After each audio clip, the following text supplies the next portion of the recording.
Hello everyone, it's Mr. Atwal here. Today's assembly is all about the Holocaust Memorial Day.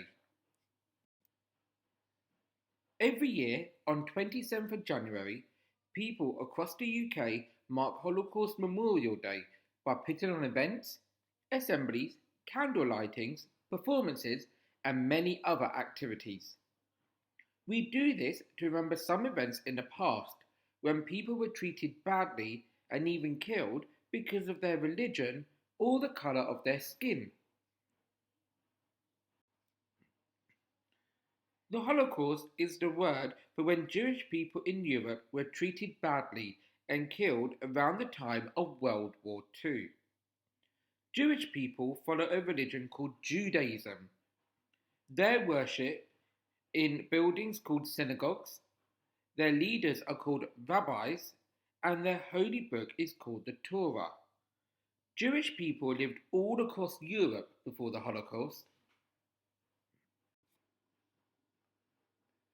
In the 1930s, a man called Adolf Hitler was the leader of the Nazi Party in Germany. The Nazis believed that Jewish people weren't as good as German people. They made laws so that Jewish people couldn't go to school, could only do a few jobs, couldn't marry people who weren't Jewish, and they weren't allowed to vote. For example, Otto Deutsch was no longer allowed to play football in the park because he was a Jew. He's quoted as saying, "A Jew mustn't own a bicycle nor a pet.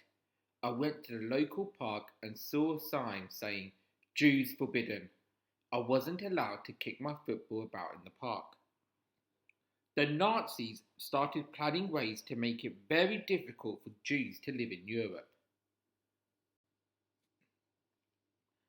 When you treat a group of people badly because of who they are, their race or religion, or because they are different from you, this is called discrimination. The Nazis discriminated against the Jews because they were different from them. Discrimination still exists in our society today.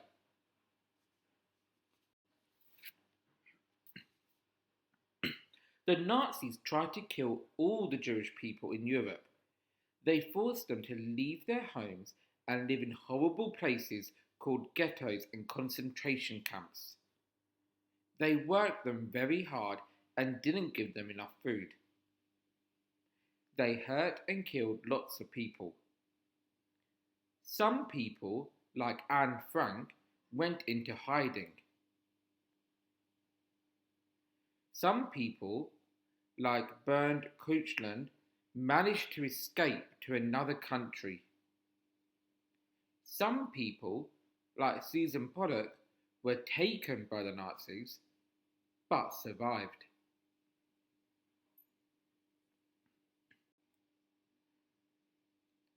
After the Holocaust, the world said, "This must never happen again."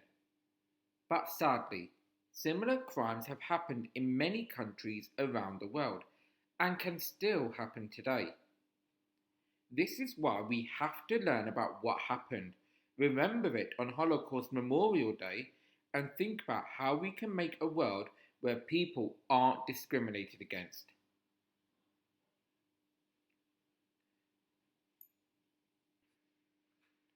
I'm going to read you a poem. This poem is called Racism and was written by Rose Young when she was 8 years old.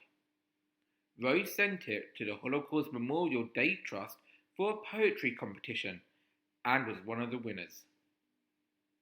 Racism. If hate were an animal, it would be a green-eyed python. If hate were a place, it would be the bottom of the ocean. If hate were an illness, it would be the Black Plague. If love were a season, it would be a warm summer. If love were food, it would be a birthday cake with 6 candles.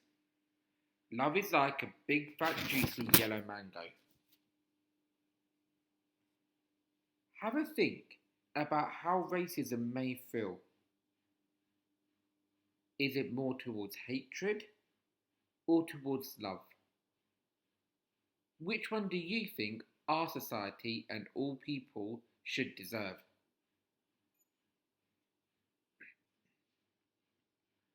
Across the UK, thousands of local events and activities take place every year in schools, communities, libraries, prisons, museums and galleries, faith groups, and more. These activities include candle lightings, performances, art projects, readings, talks, and much more.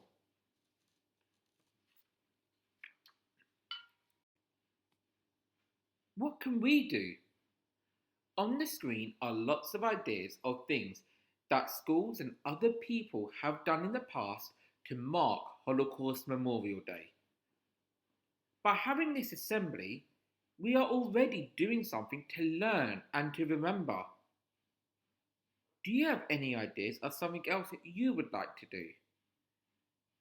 Is there anything you can do to help people remember and mark Holocaust Memorial Day and learn, and to try and stop the discrimination that some people still face today?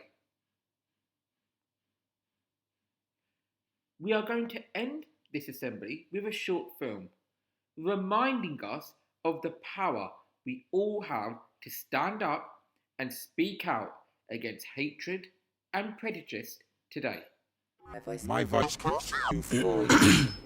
My voice can.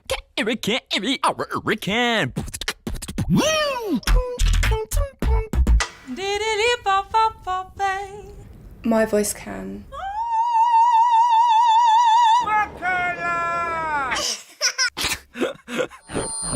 My voice can transform. Transform? Transform! Like before your very ears. My voice is as big as my imagination. Our voice has traveled through generations. My voice can make you feel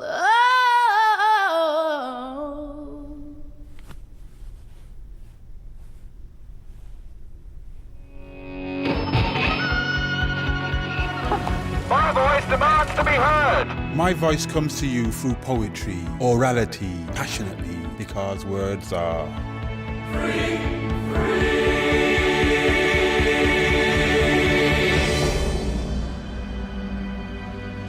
My voice speaks for my family whose voices were silenced. It's not always easy, but I try to use my voice to speak out against hatred. Use your voice. your voice. Your voice. To speak out Against injustice. Humiliation and hatred. As we finish today's assembly on Holocaust Memorial Day, I want you to think about and reflect. What have you learned today? How can you use your voice to impart wisdom and knowledge to others? How can you stand up for what is right?